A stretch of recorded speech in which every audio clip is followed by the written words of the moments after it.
What is up, guys, and welcome back to HARDCOURT, the tennis podcast where you get honest opinions on everything tennis and tennis player.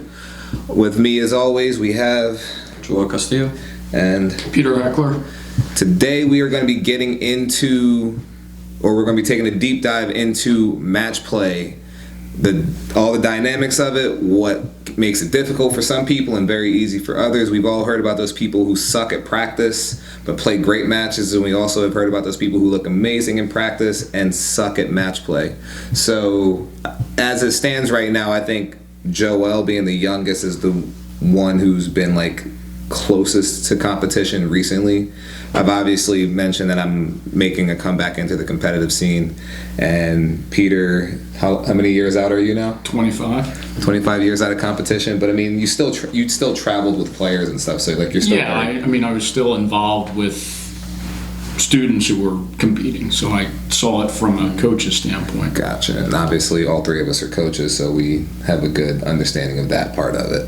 But Joel, for you, being the most recent in competition, why do you think people have so many problems transitioning practice to competition? So I think a lot of the times it's definitely one thing that I have an issue with as well.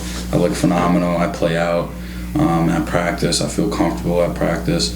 Then once we start, point starts playing and stuff like that, it actually matters, and because we're keeping score. I think I overthink a lot of things, and I think that's what a lot of players do as well. They're so loose and so confident in practice, and then when it's actually something that's important, when they're playing matches, they tense up and they feel like they have an expectation just because they hit this ball so many times at practice. You know what I mean? They feel so confident in it, but they're so nervous. We kind of talked about that a little bit last week, but I mean, think about it in terms of parents who aren't tennis players, who are constantly on their kids about they look this good in practice and they should have been doing this in the match. Yeah. But I feel like if you haven't been on both sides of it, you don't really understand that difficulty to transition even a tenth of what you do in practice to being able to play any type of match play. My conversation with some of the students is always I hope you play a percentage of what you're doing right now this weekend. Yeah. But I constantly get into it with parents about Peter said it the best way. He was it's not $1 in, $1 out.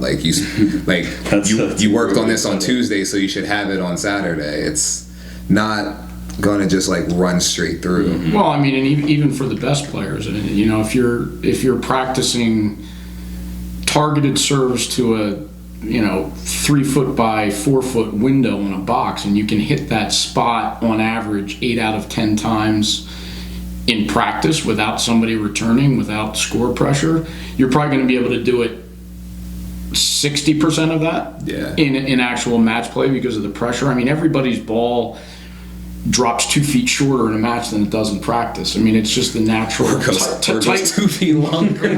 Well, but it's just the natural tightening up phenomenon. And so many people, I think, struggle playing matches because they're not doing enough practicing starting the point off a serve or a return. They can hit a great ball when it's a rally ball, like a hand-fed ball, but they don't know how to react to the ball coming overhand. And I mean, it's not a good thing when our students who are tournament players are practicing the return of serve less than they are drop shots and overheads. That's I mean, that kind of gets into. I was going to save that topic for another time, which remind me, but we're going to get into bad tennis lessons, which we could go on for hours about that. But I mean, the tennis always starts with either you're serving or returning. I mean, if you look at the stats of it, the most missed shot in tennis is the third ball, the ball right after you've hit your serve and it comes back to you, statistically speaking. Because I mean, for me as a coach, one of the reasons why I say it is that's the biggest physical level change you're ever going to have when you play. So you're striking a ball 8, 9, 10 feet off the ground, and then immediately may have to take a ball 1 or 2 feet off the ground. So the level change is so high. Plus, you never move like that after that. So when you're playing a point, you're never going to take a ball that high and immediately take the next ball that low. So that physical dynamic changes so much, and then there's so much that you're trying to react to and anticipate within playing off of the serve.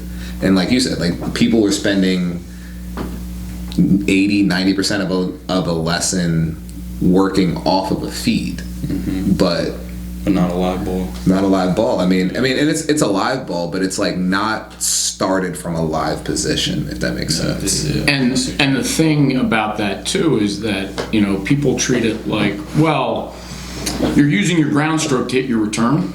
So as long as I'm practicing my ground strokes, I can hit my returns. The difference is, with a good server, the ball's coming from overhead, it's coming down, it's hitting the court, it's deflecting up. You're taking the thing on the rise. Yeah. You have to stay down, your racket comes up to meet the ball. The movement dynamic is much more like it is on a volley, where you're using your momentum into the shot more than you are a standard rally ball when the ball's dropping to your strings, or even if you're taking it on the rise behind the baseline. Right. So being used to seeing that ball and handling it and knowing how to put that into a place where you want to then try to dictate the flow of the point is just something that unfortunately the kids aren't used to. And I mean, we have a few students who go out and practice their serves, but I mean, we always used to do that in tandem, where you know, you go out and practice your serve, I practice my return, and then we'd switch so that we were getting an equal amount of practice time, just figuring out how to, and serving and watching somebody return. You see what people are doing with your serve on the return, so you know what to look for. I played a tournament this weekend, and I lost both my matches, and at the end of it, I asked my second opponent, I was like, I coach people for a living, but I need, like, from a competitive standpoint, since you already won the match, why were you returning my serve so easily? And because I can get my serve up to 120, 125 when I'm competing. Fastest serve was 147 in college. But he was cleaning up my return. Like, I always felt like I was struggling to hold my own serve, and I'm a pretty good server. But what he was saying to me was, your serve's really, really fast, but I never felt like I had to move far enough for it to be difficult. And when I watched the tape back, I was hitting the ball within a foot of both sidelines most times, but at that competitive level, I guess I would have to either really increase the action off the ball or cut even that distance down. Cut that distance down. And again, for me, and as a coach and as a competitor, seeing the fact that, like, once I stepped into that competitive realm, the shots that my students struggle with, and I completely forgot because I'm coming back to competition, but the shots that my students struggle with regularly, which I don't even necessarily feel like are my best strokes or best serves, like, these people were cooking the shots that I thought nobody was going to be able to, like, easily handle. And it was a bit of a reality check for me trying to come back into competition. But the thing that really made it a difficult pill for me to swallow was, like, watching it after, because I actually set up GoPros. I asked them if they were cool with it. I set up GoPros and watched the match. I actually streamed both the matches so my students can watch it. But watching and just realizing how much trouble I had returning serves that were nowhere near as fast as mine, and knowing that I was adding 20, 30 miles by comparison, and they were just cleaning up my returns. Ball had so much action on it, though. Yeah, I mean, the first guy I played, his serve was, I knew I served faster than him, but his ball just moved so much. He was a big server, but, like, I served bigger than him. The second guy I played, I actually felt like I had more trouble playing his serve because he was more accurate than some of the best servers I played so far. And I would say his serve very rarely got above 100. Wow. But I got aced down the tee. I think I counted 7 or 8 times. two of them in the same service game, and it was just moving so far away from me. Even when I cheated to that side, I still felt like I barely got a racket on him. Was he moving the location of the serve? He was, but that down the T serve on the ad side was definitely his best one, the one I had the most trouble with. I mean, because I almost feel like, I mean, in looking at from a competitive standpoint, that was always sort of the critique of Roddick, was that Roddick hit a huge serve, but he hit the same serve every time. Yeah. Federer's serve was never as big as Roddick's, but Federer varied his placement. You know, the difference between, you know, a pure fastball pitcher who can throw it 105, but that's the only thing he throws. Yeah. Versus somebody who doesn't beat above 98, but varies the types of pitch, the locations, and keeps you guessing, so you're never quite sure how to move for the ball. Yeah, they said that one of Fed's strengths, and I actually watched a bunch of video analysis of it, he can hit very accurately, but different off of almost the same toss. Yep. Like, I was watching videos of him playing Wimbledon. He smacked ace, like they actually did a transpose where they had basically two Feds over top of each other, and they showed the toss, and they showed basically it was an identical toss, and he smacked an ace out wide and smacked an ace down the tee.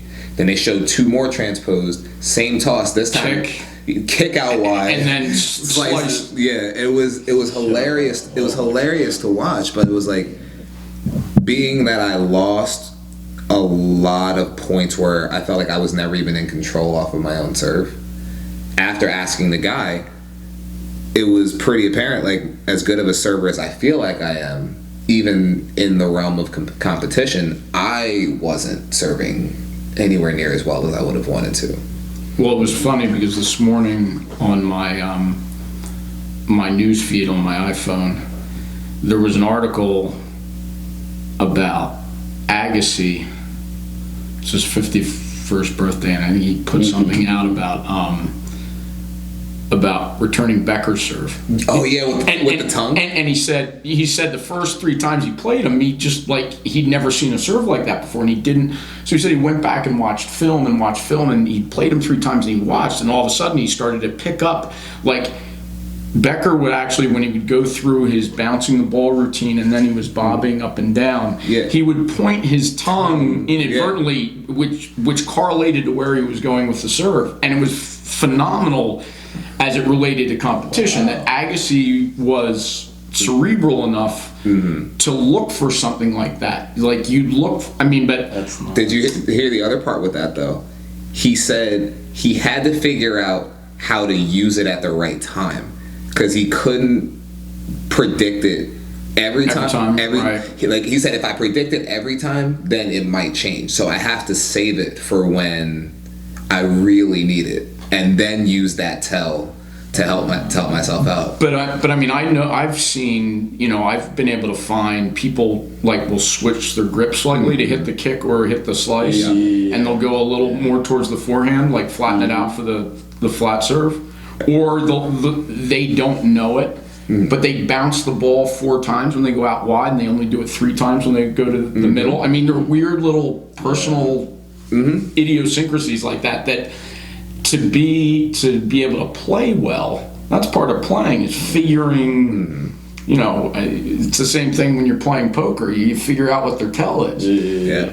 I played... I wonder what my tell is. Oh, I can't tell you that. I won't beat you. I was hoping you were going to slip up. Nah, I noticed when I was watching the film of me playing, on my second serve specifically, my racket doesn't stop moving. So a kick serve is actually predictable for me.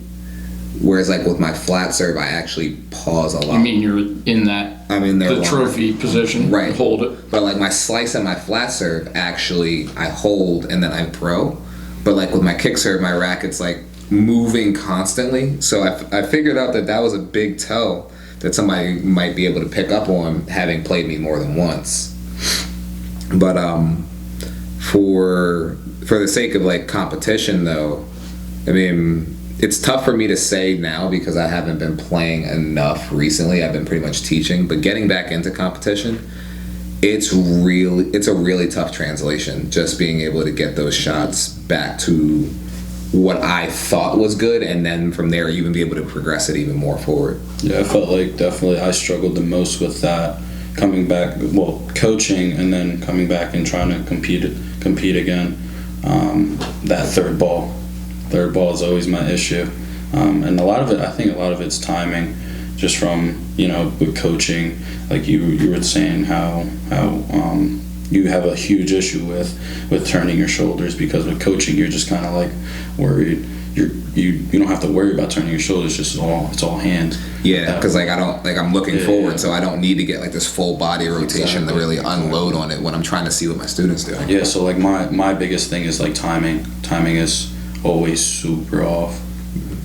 Timing is definitely a coach's biggest strength, or it should be, because we have to play with 3-year-olds all the way up to 70, 80-year-olds. Yeah, but then when you're training and coaching those red ball, orange ball, and then you hop back on the court and you get that ball that's coming at you 100 miles an hour. For me, jumping from that speed, a slower speed, to a more higher speed, that's my biggest issue. It's definitely not easy. I feel like if I'm a coach trying to coach, I don't have a problem with it. Mm-hmm. But if I'm a coach trying to play, yes. But here's where that comes in, and I mean it's similar for a coach who's trying to go back out like you are, mm-hmm. and for somebody who's still going through the learning curve, because you say, well, as a coach, my timing should be impeccable. Mm-hmm. Mm-hmm.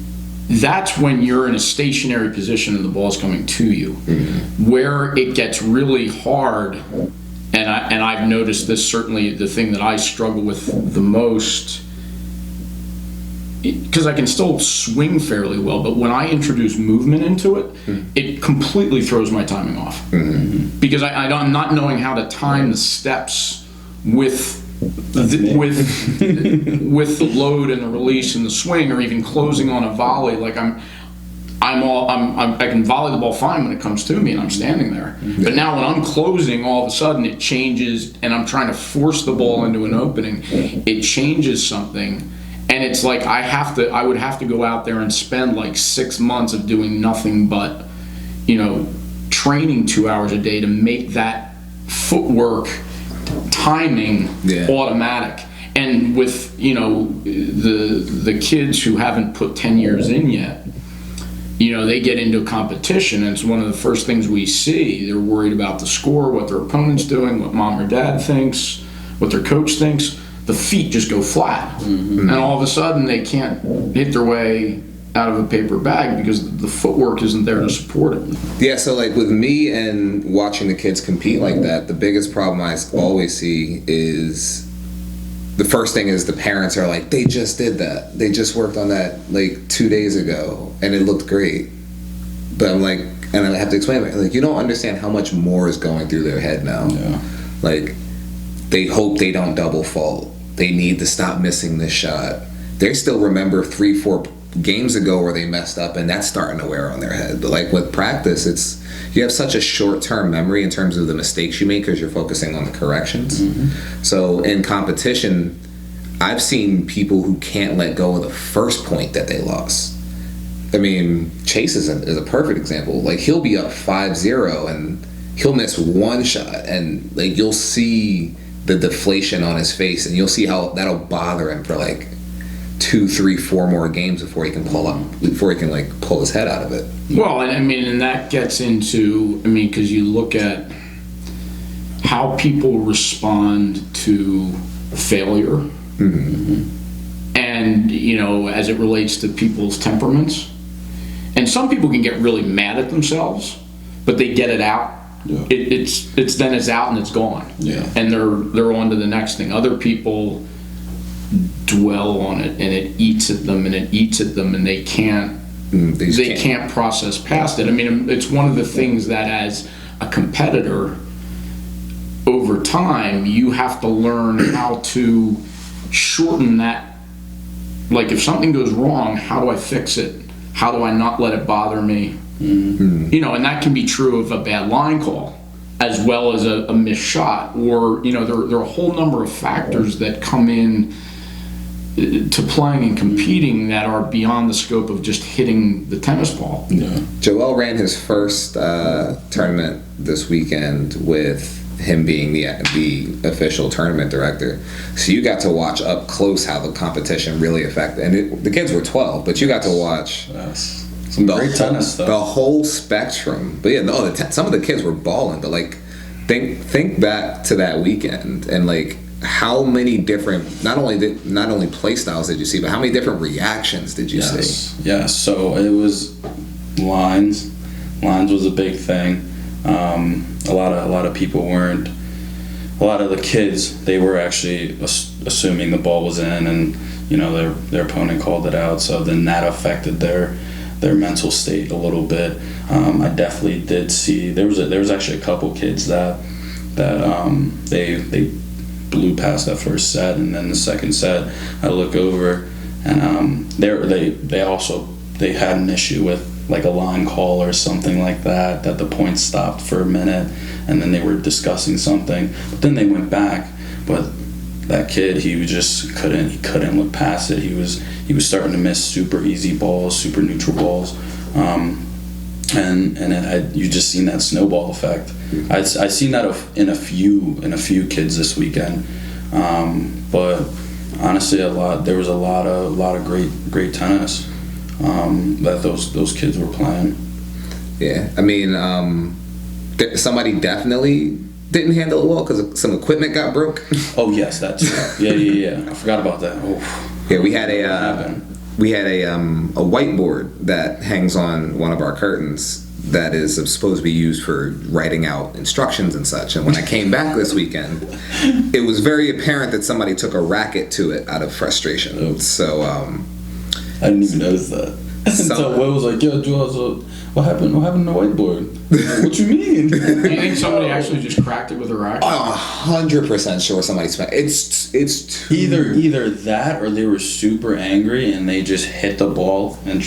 I don't even know if a ball could go through the board. Would go through the board. But somebody was not having it. Yeah. But there was a lot of emotions being thrown around this weekend. Speaking on the competition piece, look at the difference in the way some of the kids were handling their own problems versus the way the parents were handling the same problem. Some kids were actually very level-headed while the parent was losing their mind. Losing it. You had to, didn't you have to, like, you said, like, there was a parent who was about to fight a kid? Yeah, I was like, yo, dude, like, why are you trying to argue with this kid? Just relax. Just let him handle it on the court. Yeah, I'm very, as far as competition and being an official, I'm very strict about parents are not allowed to get involved, even if you feel like your kid's being wronged. Mm-hmm. Let the kids decide how they want to handle it. If the kid calls me and I have to go down there, that's fine. But you're not going to tell me that I need to go down there because now the kid's becoming wired for somebody to help them handle their situations. Mm-hmm. But I mean, it's one of the things, as it relates to tournaments, like, and we have, there were a number of our kids who were in that tournament who were playing. Like, I remember at 12, 13 being very hyper aware when I'd go out in the court and warm up. Like, it wasn't just about me hitting balls. Mm-hmm. Like, I knew how to hit the ball. I was looking for, trying to find strengths, weaknesses, things that would break down, trying to gauge how what their movement was like. That 5 to 10 minutes was you had to be a real quick study to compete well by figuring out, like. I mentioned that on the last podcast though. I call it like the Google era now, where like kids are not conditioned to find their own answers like they used to be. It's somebody needs to give me the answer so I can continue. Yeah. Like, I feel like the ability to just problem solve is like disappeared in certain when I was in the 12s, I was getting not my butt kicked, but I was down a set and a break. And on the changeovers, I mean, back then, what was I? was like 11, so 79. We were using wood rackets, and the kid had 3 nice, just got them and had them strung. And on the changeover. I go, God, Jim, you're playing so well. Those rackets are so warped. I don't know how you're playing so well with those rackets. And I walked back to the other. He couldn't hit a ball for the rest of the match because he kept staring at his racket. He was Tennis mind games. I mean, but dude, stuff like that. I mean, you play with your opponent, and if you're winning, you keep the tempo, and you're a successful competitor, to keep the tempo going. Like if you're winning and things are going well, the guy gives you a bad line call, you don't blink at it, you just keep playing because you don't want to break your rhythm. If you're losing, slow everything down. You're bouncing the ball to set up in your serve, you want some more time, bang, off your foot, let it roll out in the court, slow things down more. Dude, Kevin Garnett he played for the Celtics. He was notorious for trying to get under people's skin nonstop. Like basketball is different because people can't really catch you doing it as much. But he would be in people's ears talking trash nonstop to just get them off. And some of the stuff he said, if you watch any of the recording, he is hilarious as far as a trash talker. He'd be like, you ain't making that. Trash. Yeah, but don't bring it. But you hear them. I mean, you go to a high level 12 and under tournament. I mean, you hear the kids doing it there anyway. This guy's treeing. That's the classic dismissive of the guy hitting nice shots or the girl hitting nice shots because they're just playing out of their skull right now and they're really not that good. Oh, this player's a scrub. Don't lose a point to a scrub like this. They'll say all kinds of completely passive aggressive, but they'll say it so the other kid can hit it and try and gauge how they react to it. Dude, I felt like that card was being played a little bit this weekend. Dude, their parents. I was at an outdoor tournament a few weeks ago. Their parents talking trash about the kids, but they're talking through a fence.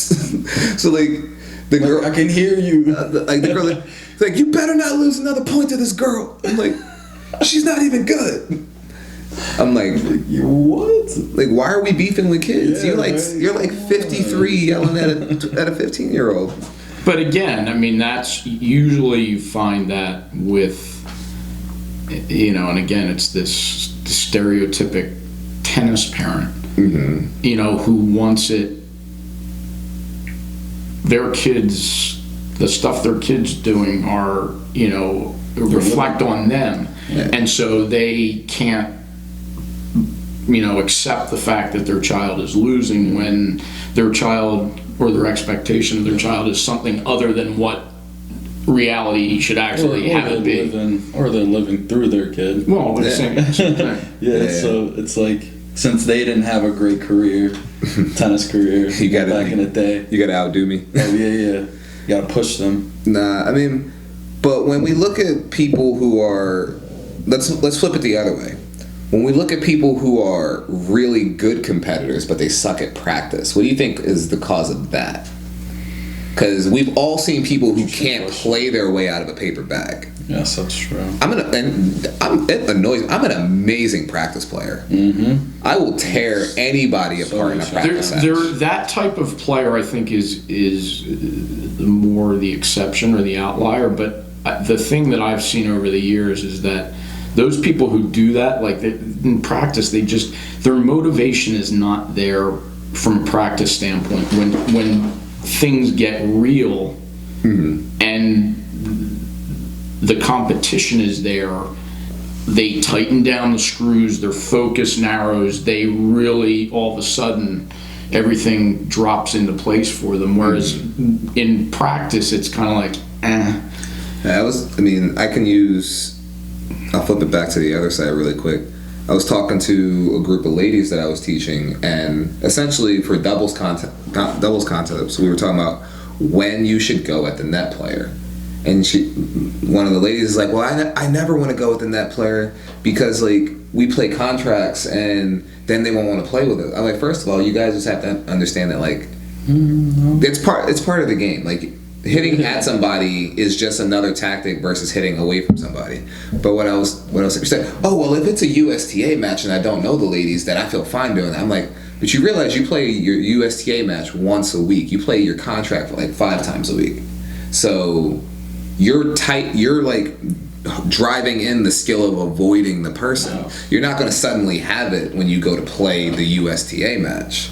So towards what we were saying before of like practicing and everything, kind of the screws kind of tightening up, the thing that kind of kills me watching some of these players do this stuff is like the player who practices out of their mind, and then when they get nervous, now all of a sudden they're a moonballer or they're a slicer or they're chipping. And I'm like, if that's what you're gonna do, like, why don't we just practice that so we can actually make you good at that? Because like you suck at that too. Because like realistically, how often in a lesson do we practice just nonstop moonballing and chipping? But you'll see when the match starts, you'll see like at least I'd say like 20% of the people who are like not hardened competitors yet, they'll sink into that I don't want to lose mentality with the ball traveling an extra 20 feet high over the net. But you know that that's not the way that they practice, because some of them are our students and some of them we've seen them with their coaches. Yeah. But it's like in practice you were ripping the ball, but now that you're nervous and there's a score line or there's a result tied to it, now you're hitting a ball that has less likelihood of working because you never use it. You never train it. Yeah, like never. And towards the USTA, like, I'm like, if you don't practice going at the net person here, you're not going to be able to rely on it when you go, and there's more pressure because it's a USTA match and there's actually like nationals or sectionals riding on the result. No. Yeah, but I mean, and I've heard that a lot over the years in the scope of like women's, even in USTA competition. I don't want to go with my opponent. Like, why? I mean, there's this perception of tennis as this. I mean, it's a social sport. It's a lifetime sport. And it is. I mean, it is. But you don't hear anybody in football or lacrosse or anything else. It's like saying, well, I'm not going to hit the person. Like, I mean, that's the physical part of it, and the idea that tennis is not, it's a gentlemanly sport. It's not a contact sport. Like that. I mean, if we were worried in college about, or competing in doubles about the person poaching at net. I mean, you let them serve first. You take every return straight up the line at the net person. Yeah, let them know to stay your ass home. This is where the ball's going to go. That exactly. Or if you go through them, that backs them off the net a little bit. It gives you more space around them. Exactly. So that it's and they have a racket, they can defend themselves. And that's what I always tell people. I mean, with the lessons we've done, we keep telling people like, you're afraid to be at the net, but you're standing up like this, like. Get below the height of the net, so the only thing you have to do is work your hands. Right, and it's not suggesting that like when they their partner accidentally throws up a weak lob off a service return and they go running off the court, like you chase them off the court with the overhead. We're not suggesting that, but just to be able to somebody who's somebody that we all know who likes to stay on top of the net like a giant. Yes. And I've said to this individual, I'm like, look, if you did that with me, tag. You'd have a lot of tennis ball tattoos all across your chest. Yes, sir. Tag. I'd be seeing if I could hit the spot I hit last time. I can see it through your shirt. Yeah, exactly. You look like you just came off of a paintball course. But I mean, to get to back to the competition piece that we were talking about, when people are actually competing, let's look at it on different stages. Let's say we have kids that are playing their first tournament, level 6, level 7. We have kids that are playing their 100th tournament, level 2, level 3. At what point do you feel like it should switch? At what point do you feel like it should be you've been here enough that it shouldn't really be a thing? Because I feel like a lot of parents specifically, and parents who haven't played more so than parents who have played, but parents are constantly, especially on certain stages, they're like, well, at this point they should be over that. And again, at this point, they're now at this point. But I mean, that desire of the parents doesn't take into account. I mean, if somebody's a really good competitor, they tend to be competitive in school. They tend to be competitive when they're playing cards with Uno with their siblings. They want to win. Oh yeah. And some people don't take not winning well, but I mean that's almost something you'd rather have and sort of be able to manage it than somebody who just kind of is more indifferent. And because it's the people who really want to win who figure out the components of the game beyond, okay, I can hit so many forehands to certain places, and I make my serves to certain spots, and I come in this instance, and I go down the line in this situation. But they put all those things together and figure out how to actually play the game. Like, and how many times do we say to, a student of ours who's struggling, like, you're supposed to be having fun with this. This is a game. It's not a job yet. You haven't made it a career. Play the game.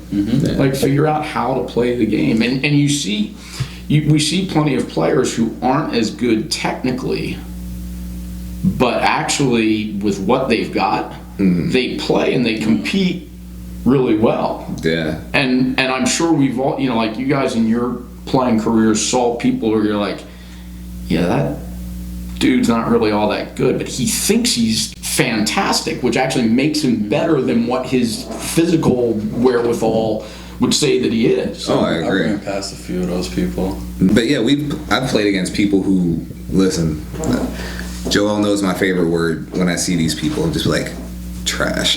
Like, dude, I just like, bro, that's rolling. But like, I'll see them and I'm just like,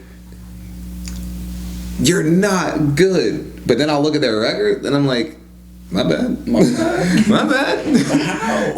but that's the thing. Like, but that goes to the competitive piece. I feel like, and especially with, again, I don't know why I'm on this parent kick, but like, I feel like when parents see their kid play that type of player, they lose their mind when their kid starts struggling against that person. But I feel like that player is almost more dangerous because they've learned to get the best out of what they're doing. And the player who's the prettier hitter is like, their ceiling is higher, but they haven't gotten to their ceiling yet. So you come against these chippers and moonballers and like the two-handers on the forehand that's doing some weird thing, and the kid with the prettier strokes doesn't know how to handle it yet because they haven't had to have that level of adjustment. They've learned very standardized point development. Rally cross, look for a chance to change down the line. Short ball goes down the line, come in, volley to the open court. Basic tactics, but then you come across that really unorthodox person and it's like they to read them and figure out their exactly. It's a little iffy. Yeah. But like when the kids change, sides on the odd game, like how many of them are actually sitting down there, picking at their strings and going, all right, what's going on here? Like, what is this person doing? What am I mean, I think one of the issues that we contend with, and I was certainly guilty of this when I was growing up at times, was, you get the Porsche blinders on. Oh, yeah. And I mean, you can't, it's like if your best friend is having relationship problems, you look at them and go, oh, this is really easy. This is how you handle it. But when you're the one who's involved in it, you can't. It's not that simple. You can't figure it out. You're stuck. And I think when these kids are playing, is that from the Notebook? It's not that simple. I don't see that thought process going on where they're trying to figure things out. Google era. But truthfully though, like and again, I don't know why I keep picking on parents and picking on our students, but I see it so much where the kids are waiting for somebody to save them. The kids are waiting for somebody to tell them what they should do. And it's like them waiting for that number one spot. They're just gonna sit there and wait. Exactly. Like, I'm gonna wait until that spot opens, then it's mine. But like, for the I'll go on the kids first. The problem is, I think this seems to happen more so in multi-sport players, and you may agree, you may not agree. Think about the multi-sport players. Tennis is the only sport where that coach is not there right in between. So you go to play lacrosse, the whole play plays out, and the coach is sitting on the side. You need to do this, you need to do that. Basketball, you have playbooks. Football, you have playbooks. Even in volleyball, like the setups and everything are practiced over and over again. You know exactly what you're supposed to do. In tennis, there is no playbook. Your playbook, it happens at practice, but the ball lands 2 feet to the left or right of where you expect it to. That's a whole different point. It doesn't matter whether we're in standard. Exactly. It doesn't matter whether we're in standardized position or not. Like a ball does not hit this. It is fundamentally almost impossible to strike the same ball twice in your lifetime, because the ball's spinning at different speeds, the weather conditions are different, the court conditions are different, the height that you take the ball is different, where you're standing. It's fundamentally almost impossible to play the same ball twice in your life.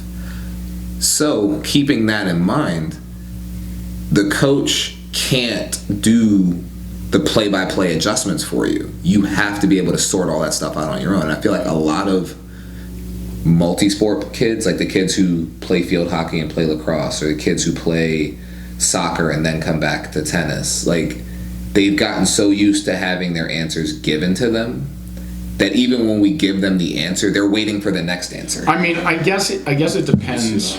I guess it depends at what level they're playing those other sports, because I think even within other sports, as you get to a higher and higher level, I mean, you still have your coaches out there who are the yellers and the micromanagers, but I mean, I know with like Campbell's competing for a national title at U15 in soccer right now, but like his coaches are at this point in time are like, okay, we've done this in practice. Like if you come off the field, and they have limited substitutions, I'm going to say, hey, good job or bad job, and tell you what you did. Yeah. But when you're out there, it is what it is. You're playing. And right. And you have to make, I can't micromanage from the sidelines. Like you have to, but I think, with the kids that we coach, and this got something, this was something you were saying last time about how the expectation of the parent is that the coach, if the kids haven't managed to do it, the coach hasn't done it for them. Mm-hmm. And so that the expectation from the get-go is not that the child figures it out, but they're shown how to, and there's some component of that, but it's some, I think as coaches, certainly for me, like I want my student to take every bit of information I've given them and make it their own. Yeah, you have to become self-sufficient with the book that you've been given. And you go, okay, I might not have hit this shot before, but I've hit a variation on this shot. Like there's no, like now I'm just hitting minor variations on a ball that I know to be here, and it's up to my feet to put me in that spot to hit. In tennis, you have a movable strike zone. In baseball, it's fixed. Yeah. Tennis, you take it with you. Exactly. For me, kind of going off of what you just said with the soccer coach and the micromanaging, that's the thing that I feel like a lot of the parents don't understand, which I mentioned in the last podcast. It's the coach's fault that the kid is not doing A, B, C, D. It's not the child's responsibility to retain. It's not the child's responsibility to assimilate this information and make it their own. It's you need to teach it to them until they don't forget it. Not the child needs to not forget it. Not the child needs to internalize it to the point where they can forget it and they have it.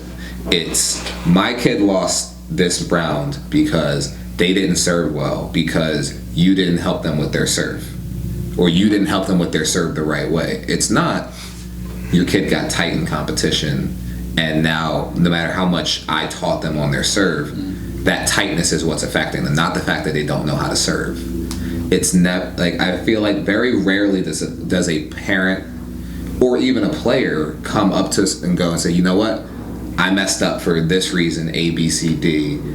Here's what I want to work on. Here's why. Not, hey, we worked on it and it didn't work, so And I get that way more. Like, my forehand was so bad. I'm like, why was it bad? Well, because we practiced. You told me I had to do it like this, and it wasn't working. And I'm like, no, that's not the adjustment. That's not the mentality that you need to bring to that. Like, again, there are terrible coaches in the world, but more often than not. Yes. So, like, I try to be the voice of giving you what I feel like is best for you, not just some textbook answer. So when I give students things that I feel like they should do, it's always going and saying, like, I'm not guaranteeing that this is going to work right now. I'm guaranteeing that this is what I believe is best for you in the long run. So I've changed people from two-handed backhands to one-handed backhands. I've changed people from defensive baseliners to offensive baseliners, because I feel like in the long run, for you, your body type, your demeanor, personality, this is what I feel like is the best thing for your play. And that doesn't mean it's going to work within 3 months. Yeah. Like, we changed Shannon to a one-handed backhand. It took her a bit, and she was struggling with it. But she hits her one-handed backhand way better than she ever hit her two-handed backhand. Well, I mean, this is kind of like my ultimate, like, competition story and willingness to, change something to make something better, even though this person had achieved phenomenal success with what she had. So, like, Nicole Laurent, who was from Princeton, was top 5 in the nation. Yep. Maybe even as high as 1. Wow. Two-handed forehand, two-handed backhand, lefty. Great shots. She and there's another girl from Middle States. Both came down to University of Florida. They were freshmen when I was a sophomore. And Andy Brandy, who's like the ultimate women's collegiate coach at the time, he sat there that fall with Nicole 2 hours a day. She did not set foot off the service line, and he converted her to a one-handed forehand and a one-handed backhand. And she, at the age of 18, 19, wow, being as good as she already was, embraced that change. She said, okay, I'm of a mindset where it was explained to me, and I can see the advantages versus the disadvantages, and I'm gonna do this. And by the end of that following spring, she was ranked #1 in the country in women's NCAA. Dude. And just to make that change at that stage, that's impressive. But we can't get a student to stay close to the baseline. We're like, all right, listen, you're hitting the ball well from here. Don't back up. Yes, sir. Yes. Watch him play. Pin to the curtain. Yes, always, immediately too. And it's a lot of the times the ball's not even pushing you that far back. Just retreat and run. Yes. But the corollary to that, I mean, my lesson last night at the end, a parent said, well, gosh, my son went out and he's still in the 12s, and he went out and played a level 3, national 14. I was impressed that he said that. And he got third, and he said, I was never expecting that. I thought he was going to get his ass kicked in the first round.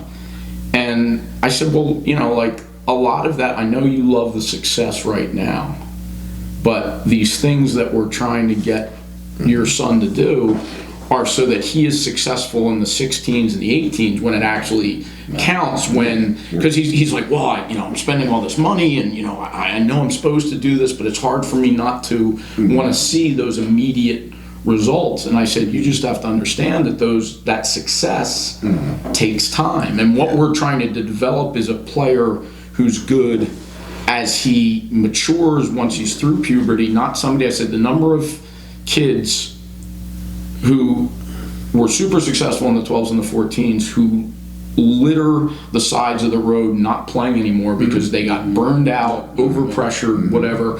I mean, there are too many to count. My favorite one is when they're frustrated that their success in the 12s didn't translate to the 16s and the 18s. Yes. So, like, because you were more athletically gifted early on while other people were learning how to play, you were #1 in the 12s. You were #1 you were like top 10 in the 14s. But now that everybody's learned how to play, they've grown into their bodies physically and all that stuff. Now we're in the 16s and the 18s where you actually have to compete athletically and tactically and technically.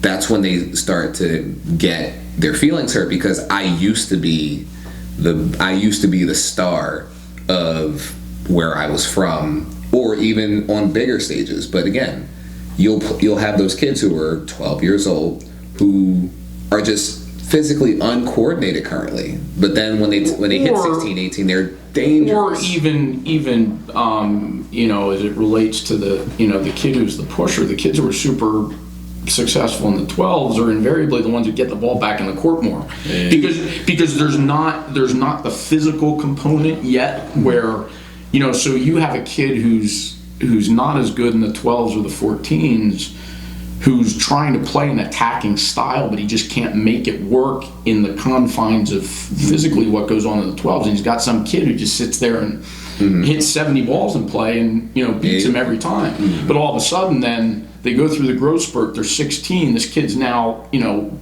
putting first serves this high up in the back curtain. He can close, attack, finish. Now all of a sudden the kid who was really good in the 12s is still just getting the ball back in play, but now he can't physically hang with. Do you know who I'm impressed that they made that change? If I say his name, you would not believe that he was the textbook moonball until I win or moonball until I don't lose player. When he was 12, he made me stay here for 3.5 hours playing a green ball tournament, and it was no ad scoring, and it was short sets. What? I mean, I know who it was because you've said it. Charlie Robbins. Shouts out to Charlie Robbins. Charlie Robbins kept me here for 3.5 hours playing in a consolation match. Oh God! I didn't get out of here until 10:30 that night, but he kept me here. And now, if you saw Charlie now, everything he tries to do is full bore slap forehand nonstop. No matter what he does, he's trying to play the biggest shot possible. That's the real interesting part about the age groups, the 12 and under, 16 and under, like 18 and under, and stuff like that. Like this weekend, I really noticed the level of intensity and how long the rallies were compared to like an 18, 16, even 14. Like the amount, how long the points were, it was just nuts. It was nuts. They were just rolling back and forth baseline, corner to corner on the baseline, just rallying. But I didn't see a lot of kids pressing, like forcing that, coming into the net. There wasn't a ton. I think there may have been like 4 people who were like confident enough to do it. Yes.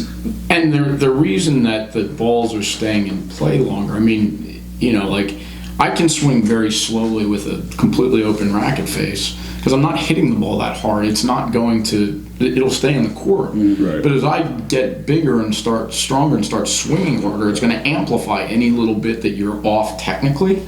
So all of a sudden the rallies, and as the kids try to figure out their changing body types and get adjusted to that. I mean, the kid who was much more successful. I mean, than Charlie. He got to one in Middle States at some point in time in the 16s or his first year of the 18s, but it was Andrew Sinai. Did you know Andrew? I know Andrew. And I had him up at Winning Touch up in Allentown, and Andrew was the stereotypic successful 12 and under, get everything back in play. And it was, and he was doing really well in the Eastern PA tournaments. And I said to his dad, listen, if you want him to get better, he's going to have to start hitting, and we're going to have to go to bigger tournaments. And and it was a big jump for them to want to go from big fish in a little pond to potentially little fish in a big pond, and be willing to minnow. and be willing to experience failure because he was trying to play a different style, and we go through that with our boy here, where, you know, like if you've been here and now you're trying to convert to here, like the spectrum swings from one side too far over here, and then eventually you kind of come back when you get it down, you balance it in the middle. But for the parents to see and understand that those swings are necessary to achieve the result you want. And I wanted to touch base back on the changing something in your game. I think I can speak a little bit more about this, just because back in the day when I was training here, you actually changed my two-hander to a one-hander. I think that was the best decision you have ever made. So it's always great to have that coach that sees that if you make this change, it's gonna pay off in the end. So that was one of the best changes that I've made in my tennis career, definitely, because I have so much more confidence in my one-hander than my two-hander I've ever had. Your backhand's better than your forehand. Oh, 100%, definitely. I'm like, I want you to hit my backhand at this point. It's so like anti my normal tactic when I play you. I actually attack your forehand side more than I attack your backhand side. It makes me feel weird when I do. I'm like, I don't want to go inside in. But no, like towards what Peter said of like the pendulum swinging back and forth, like a lot of players don't accept that either. And I feel like to get back to like the whole competition piece, a lot of players are so focused on the outcome now with the match that's in front of them that they're not committed to holding to whatever those changes are in competition. So the thing is, you end up working on both ends of the spectrum. You like let's take the two-handed backhand to one-handed backhand conversation. I did that with Jasmine, I did that with Shannon, did that with you. There were times when Shannon was first making that change that she'd be rallying and she'd say, I didn't have enough time to use my one-hander, so I went to two hands. And I'm like, no, you had enough time, but it's that again, and it's fair, like you don't trust it yet, but you're in practice matches, you're not in a tournament, what have you. But the conversation is like your level of commitment to making the change has to hold when it's actually time to test it out, because then you have students that have to, and I think this is even tougher, you make them have to make tactical changes. And that's when it's really difficult for them, because tactical changes mean they have to get out of what they already have proven works for them. So you take somebody who's a textbook, wants to hit everything hard, and they're starting to get good at it, but they don't know how to just keep a ball in play. And you tell them, I need you to get a few feet off the baseline and roll for a few and then look for one ball to attack rather than trying to attack the whole time. And that hasn't fundamentally worked for them. Likewise, but it's more common the other way, where you have the kid that just keeps the ball in play early on in the 12s, winning because they can keep shots in play. And then a coach comes along and says, you have to be way more aggressive, or you have to change that forehand grip in order for you to make these jumps in the 16s. How do you, as a younger player or as a parent who's seeing current success, buy into a coach telling you, listen, it's going to suck for the next 6 months? And sometimes I've told parents, I'm like, listen, like I don't even think you should play right now because this is really important. But then conversely, you'll have the parent who's like, oh no, they're doing really well, so we will still keep them in competition. I'm like, I leave that decision to you, but if we're going to commit to this change, we'll see what happens in a couple weeks. Right, you're going to be upset with us changing them from a platform to a pinpoint serve, or a one-handed backhand to a two-handed backhand, or that forehand grip change. And then what you see is in the match play, there's that internal battle back and forth with doing which they've been told and doing what they feel like is going to work. And a lot of times, shout out to Erin, by the way, because Erin Sonnen, she made me she lost her matches, but she made me really proud a few weekends ago because she stuck to her guns. Exactly. I told Erin, because she'd been having trouble with going from contact to her shoulder. She needed to work on extending her backhand. I said, I want you for the next month you're not allowed to finish your backhand at all. You can only follow through. You can only follow through towards your target. So your racket, she's right-handed, so her racket had to stay on her left side every time. She had to just stop right there. She did that really well in practice, and then she went to clinics that I wasn't teaching. And she still did it. Still did it. Then she played a tournament here, still did it. Her dad came up and asked me, does she have to still do it? Because she's still doing it. I was like, good for her, she's still doing it. And she stuck to it in a tournament. But then you have kids that are more advanced in our program that I could 100% say if I gave them that exact same job, They would have. it wouldn't have lasted 2 shots. Well, but I mean, even for you, your new forehand that went out the window. What'd you say after one game? Right, it definitely did. It definitely did. But it's been a week.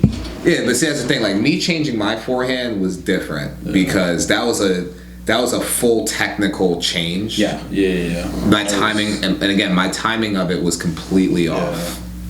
So I felt like playing that tournament last weekend, it was better for me to get my eyes back to where they needed to be and get my tactical decision making back to where it needed to be than to try to force that forehand and give up even more free points. Currently, now give me another month of practicing it, because I'm not going to get into another event for a bit. Give me another month of practicing it. I'm definitely going to try and hold to it. I'm not going to let something. I'm not, because what did I do that like 3 or 4 days before it was time to play? Yeah, something like that. Yeah, like I was ripping on Monday. Yeah, because I didn't have Allie as a student that day, and so me and you hit for a bit, and it felt really good. But by Wednesday, it felt a little shaky. So I was like, I'll try. And he was actually looking good too. You were pinning them corners, boy. Yeah, I was. But again, I was mad because like it felt really good at first, but then within the next couple of days, it just went downhill. I feel like it usually is like that though. But looking at like problem solving is, you know, like the strategy component of how to compete. Like if you're playing, you know, for the kids, they go in and they play against somebody, and this is a reasonably good player, but they're playing against somebody with an absolutely monster forehand. And you say, well, what'd you try and do to negate that? Yeah. And invariably the answer is, well, I tried to keep it to their backhand. Which you look at them and go, but they know you're trying to keep it to their backhand. If you want to take out a strength, the first thing you do is you go right into the strength. Exactly. You hold them to that side, and then that opens up the other side. I mean, and the person with the big forehand is always better hitting an inside out or inside forehand than they are either a straight cross court or a down the line forehand anyway. So that, I mean, getting them to look, you know, sort of for other ways to, you know, to problem solve. Like our student last night in the semi lost in that 14s tournament. Kid he controlled the tempo. And I said to his father, you know, like, when were his errors coming? Well, they were coming on the 8th or 9th ball, when he just try and force it into a smaller and smaller window. And I said, what is it you need to do to somebody who's just stretching and getting balls back? And it was hard for him to come to the conclusion that instead of hitting harder, he needed to take time away. And then figuring out how to take time away. Right. By either not letting the ball drop down to the waist and taking it up at the shoulders, or by coming in and taking the ball out of the air. Right. No, I agree completely because of knowing the student. Like, that's definitely a thing. Like, and I've played against him a couple of times, and he's like a mirror half the time. Like, if one person hits the ball hard, then he has to hit the ball hard. If one person moonballs, then he moonballs. It's like never a tactical adjustment to counter. But I think that relates to getting into the blinders on, because all of a sudden the ball that's coming in, it's that. Yeah. And I lose my own sense of what it is I want to do, and I'm just regurgitating what my opponent's giving me. Yeah, I usually put my blinders on a lot of times in match play when I miss a shot. I try to adjust it, but then next thing you know, it's 40 love, and it's like, oh wait, why did I just try to fix that? Why didn't I just think of the next shot? Just try to change it up. Oh, I love it when people try to go back and outdo the shot that they screwed up like the last time. So that then I get 3 free points because of it. It's like they missed that shot down the line. Dude. So the next 3 are going to be bigger. That's me, man. But I mean, that goes back to the original conversation of like why people struggle in competition. And again, I feel like all these factors play into it. It's like, why are you trying to do something that doesn't fit what you need? Or give us the backstory on why, think about it, like if not being Erin's coach and being Erin's opponent, or being a parent watching her play that's not her parent, going, why is this girl only bringing her racket out? Like, you don't know what somebody's going through on the inside. You know what I'm saying? So like, if you came here from another facility and watched her play, you'd be like, why is this girl not finishing any of her backhands? I wonder who her coach is. I actually don't, like, to me, I would look at that and go, she must have a problem getting her arms to extend, so whoever's been her coach has done a good job making her try to extend, and she's done a good job accepting the mantle of doing that, even if it's not comfortable for them. Right, but I mean, like, a lot of people will see those different little hitches and not understand that, like, where they are in their developmental process. Exactly. So, I mean, let's go back to competitive stage, player versus player. And let's go with the 12s to the 16s. You have a kid who's dominating in the 12s, and, you know, they're riding on cloud 9. They feel like they're the best thing ever right now. But with a lot of parents who are the parents of those kids, forget is everybody else is going through their own development right now. You might beat that kid today because they just switched from a two-hander to a one-hander.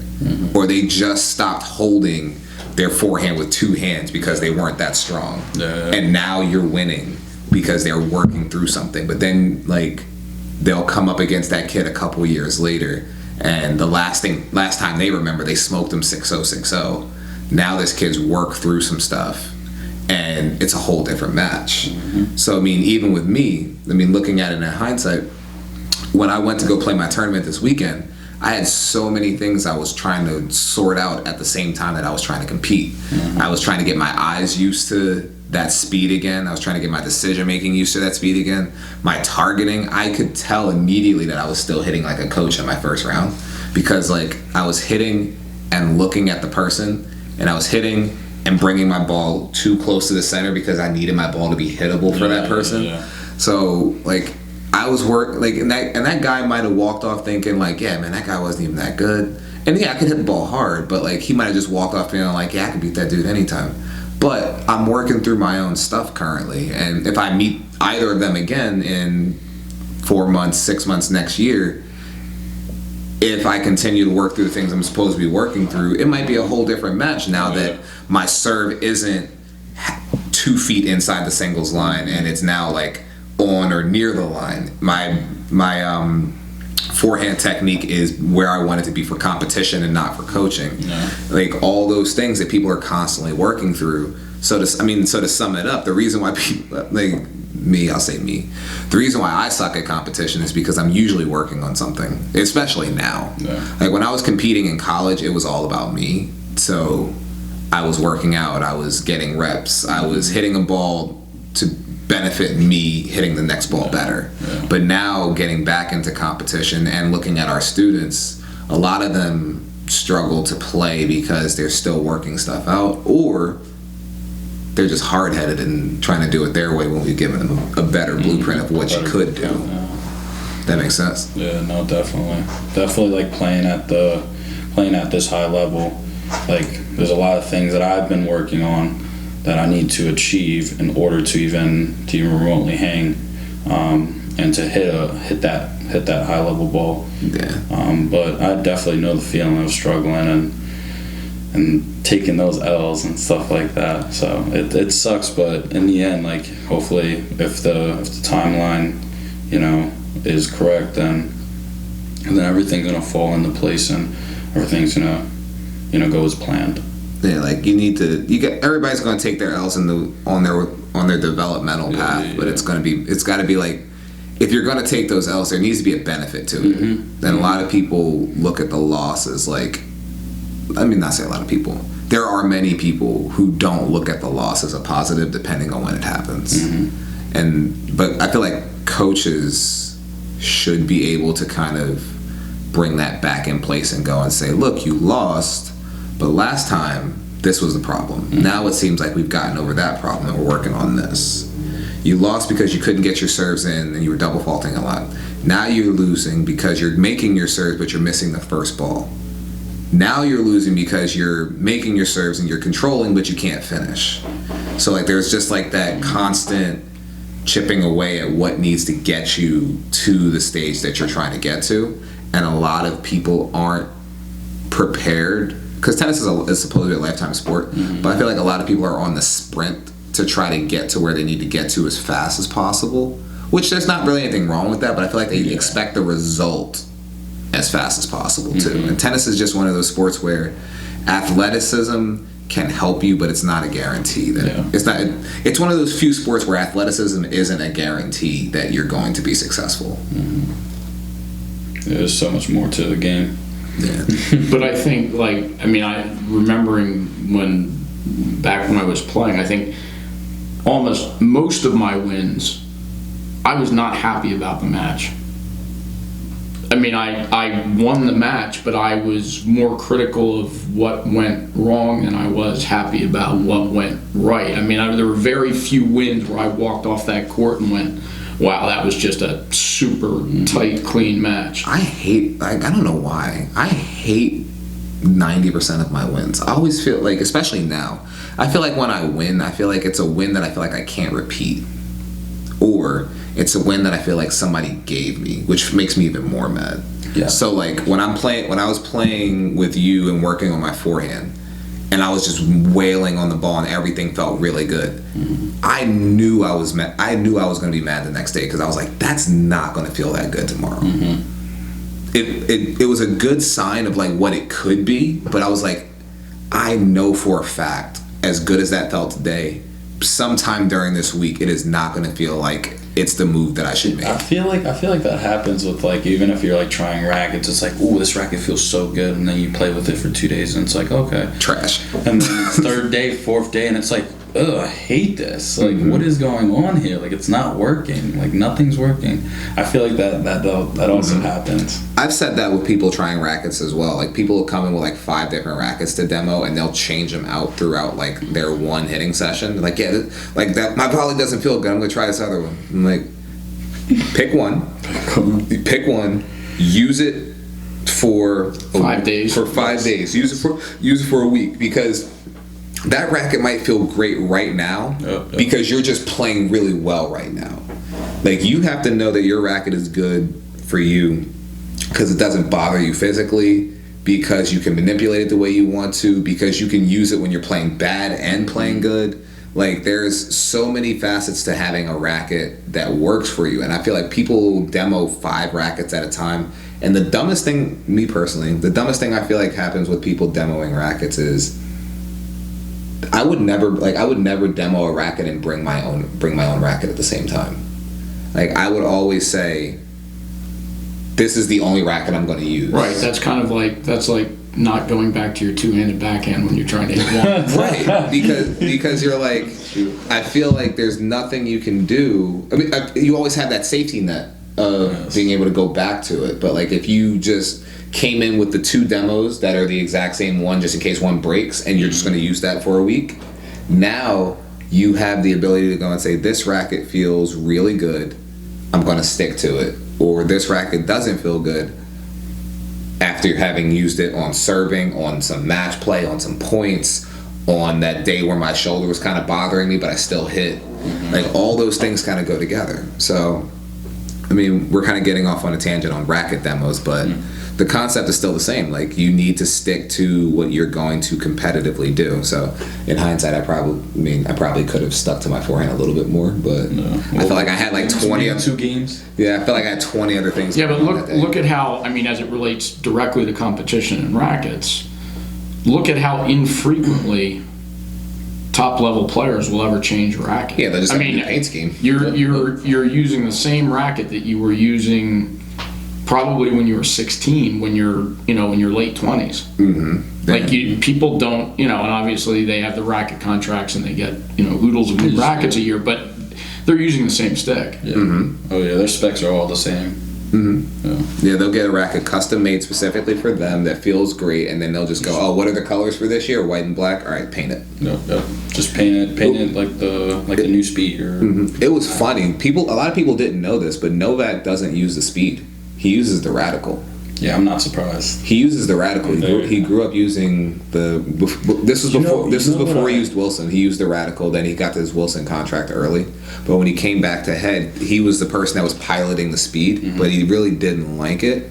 From what I hear, he really didn't like it. But they wanted his face on it, so he used the Radical with the Speed cosmetics. You know what? I actually was on Instagram because I tend to do this sometimes, like when I zoom into their rackets to see like what they're actually kind of playing with. Just from working at Frometh, I see rackets and I can kind of tell. So I zoomed in the one time, and the biggest difference that I did see is the bottom grommets. On the Radical, it's super thin. Yeah. It's a lot thinner than the Speed. The Speed is thick. Yeah, so I was looking at it and I was like, hey dude, I don't really think he's not really playing with the Speed. It's definitely something else. Either I don't know if they go to a manufacturer, tell them their specs, and then they make their frame. They get their frames custom made. Yeah, so but I was definitely not a Speed. No. Definitely. Nah, but I mean, to bring it back for the wrap up, it's for competition. The main thing that I noticed as a player, having just played, was I played like trash because of being a coach. I could analyze everything I needed to do. I could watch a tape and go, "This is where the mistakes were." But in real time, and this goes for parents who are frustrated with their kids as well.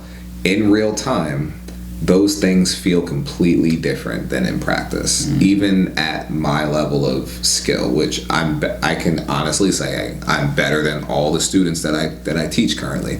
Hopefully my students pass me, because that would mean that I did my job, but I'm better than all the students that I teach. And I still felt that transition from hitting a coaching ball against some of my best players to hitting a ball where I needed to win.